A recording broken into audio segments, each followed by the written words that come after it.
பார்க்க போறது ஹேண்ட்ஷேக். தமிழ்நாட்டுல மத்தவங்கள பார்த்தா கையெடுத்து கும்பிட்டு வணக்கம் சொல்ற மாதிரி சவுதி அரேபியால கண்ணத்தோட கண்ண வச்சு 3 முறை கண்ணத்துல முத்தம் கொடுக்கறாங்க. நார்மலா பொதுவான ஆளுங்களை சந்திக்கும் போது எல்லாரும் மாதிரியும் ரைட் ஹேண்ட்ல ஹேண்ட்ஷேக் பண்ணிப்பாங்க. அதுவே பிடிச்சவங்களை பார்க்கும்போது ஹேண்ட்ஷேக் பண்ணிட்டு இடது கையால 3 முறை வலது கையை தட்டுவாங்க. சொந்தக்காரங்களை பார்க்கும்போது தான் இந்த மாதிரி கண்ணத்தோட கண்ண வச்சு 3 முறை முத்தம் கொடுத்துக்கறாங்க. அடுத்தது ஹர்தா டான்ஸ். பொதுவா எல்லா நாடுகள்லயும் பெண்கள் தான் அதிகமா டான்ஸ் ஆடுவாங்க. ஆனா இஸ்லாம் மதத்திலேயே பெண்கள் பொது இடங்கள்ல டான்ஸ் ஆடக்கூடாதுங்கிற சட்டம் இருக்குது. இதனால எந்த விசேஷமா இருந்தாலும் சவுதில ஆண்கள் தான் டான்ஸ் ஆடுவாங்க. அதுலயும் கையில கூர்மையான பெரிய பெரிய வாள்களை வச்சுக்கிட்டு தான் இந்த டான்ஸையே ஆடுறாங்க. ஆரம்பத்துல அரேபியர்கள் போர்கள்ல ஜெயிச்சதுக்கு அப்புறம் இந்த டான்ஸ் ஆட ஆரம்பிச்சிருக்காங்க. அதுலயும் இந்த டான்ஸ்ல நம்ம தமிழ்நாட்டுடைய பாரம்பரிய இசைக்கருவியான பறை மாதிரி விலங்கு தோள்களால செய்யற இசைக்கருவிகளை மட்டும் தான் பயன்படுத்துறாங்க. இதை தவிர வேற எந்த இசைக்கருவியையும் இந்த டான்ஸ்ல பயன்படுத்த கூடாதாம். தலைக்கு மேல வாளை இந்த மாதிரி கீழே விழாம சுத்துறது தான் இந்த டான்ஸ் உடைய ஸ்பெஷலே. சவுதில நடக்கிற கல்யாணங்கள்ல இருந்து அரசு விழாக்கள் வரைக்கும் எல்லா விசேஷங்கள்லயும் இந்த ஹர்தா டான்ஸ் ஆடுறாங்க.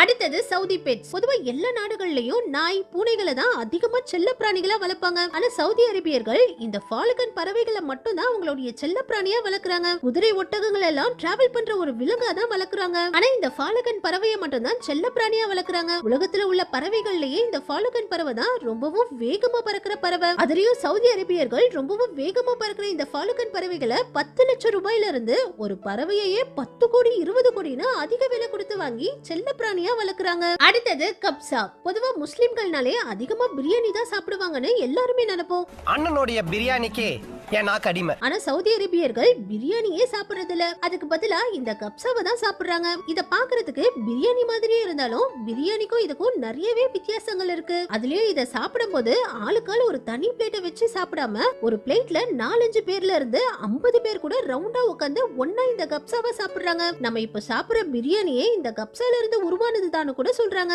பொதுவா பிரியாணினாலே நமக்கு சிக்கன் பிரியாணி தான் முதல்ல ஞாபகத்துக்கு வரும். ஆனா அரேபியர்கள் ஆடு மாடு ஒட்டகங்களை வச்சுதான் இந்த கப்சாவை அதிகமா செஞ்சு சாப்பிடுறாங்க. வியூவர்ஸ், உங்கள எத்தனை பேருக்கு பிரியாணி பிடிக்கும்னு கமெண்ட்ஸ்ல சொல்லுங்க. அடுத்தது காஃபி. பொதுவா எல்லா நாடுகள்லயும் விருந்தாளிகளுக்கு டீ காஃபி தான் குடிக்க கொடுப்பாங்க. ஆனா சவுதி அரேபியால அல்கோவாங்கிற இந்த பால் சேர்க்காத ஒரு ட்ரிங்க்ஸை தான் பேரிச்ச பழத்தோட குடிக்க கொடுக்கறாங்க. இத கொதிக்கிற தண்ணியில கிரீன் காஃபி கொட்டை, ஏலக்காய், இஞ்சி, சர்க்கரை எல்லாம் போட்டு செய்யறாங்க. இதுக்கு அடுத்ததா பாலைவன பகுதியில வாழ்றவங்க அல்குஷிங்கிற இந்த ட்ரிங்க்ஸை வர விருந்தாளிகளோட ஒன்னா கூட்டமா உட்கார்ந்து குடிக்கிறாங்க. இத அரபிக் காஃபின்னு சொல்றாங்க. இதுலயுமே பால் சேர்க்கறது இல்ல. அதுலயும் இந்த ட்ரிங்க்ஸை குடிக்கும் போது எல்லாரும் ஒன்னா சுத்தி உட்கார்ந்துகிட்டு கொஞ்சம் கொஞ்சமா நிறைய முறை இந்த ஆல்கோஷை ஊத்தி குடிக்கிறாங்க. அதுக்காக இத சரக்குன்னு நினைச்சிடாதீங்க. இது ஆல்கோஹால் எதுவுமே சேர்க்காத டீ காஃபி மாதிரி நார்மலான ஒரு ட்ரிங்க்ஸ் தான். அடுத்தது அத்தர். பொதுவா எல்லா நாடுகள்லயும் பெர்ஃப்யூம், பாடி ஸ்ப்ரேக்களை தான் வாசனை திரவியங்களா பயன்படுத்துறாங்க. ஆனா முஸ்லிம்கள் ஆல்கோஹால் கேஸ் கலந்த பெர்ஃப்யூம்களை பயன்படுத்த கூடாதாம். இதனால இந்த அத்தரை தான் அதிகமா பயன்படுத்துறாங்க. அதுலயும் சவுதி அரேபியர்கள் இந்த அத்தரை தவிர வேற எந்த வாசனை திரவியங்களையும் பயன்படுத்துறது இல்ல. நம்ம யூஸ் பண்ற நிறைய பெர்ஃப்யூம்களையும் இந்த அத்தரை வச்சுதான் மேக் பண்றாங்க. ஆனா அத்தரை பெர்ஃப்யூமா மாத்துறதுக்கு அத்தர்ல 80 இருந்து 90% வரைக்கும் ஆல்கோஹாலையும் கேஸையும் சேர்ப்பாங்க. ஆல்கோஹாலை முஸ்லிம்கள் பயன்படுத்த கூடாதுன்னு தான் பெர்ஃப்யூமுக்கு பதிலா இவங்க இந்த அத்தரை பயன்படுத்துறாங்க. இதே மாதிரி நம்ம தமிழ்நாட்டுல ஆரம்பத்துல பல் விளக்குறதுக்கு வேப்பங்குச்சியை பயன்படுத்தின மாதிரி அரேபியர்கள் பல் விளக்குறதுக்கு இந்த மிஸ்வாக் குச்சியை தான் இப்ப வரைக்கும் கூட பயன்படுத்திட்டு இருக்காங்க.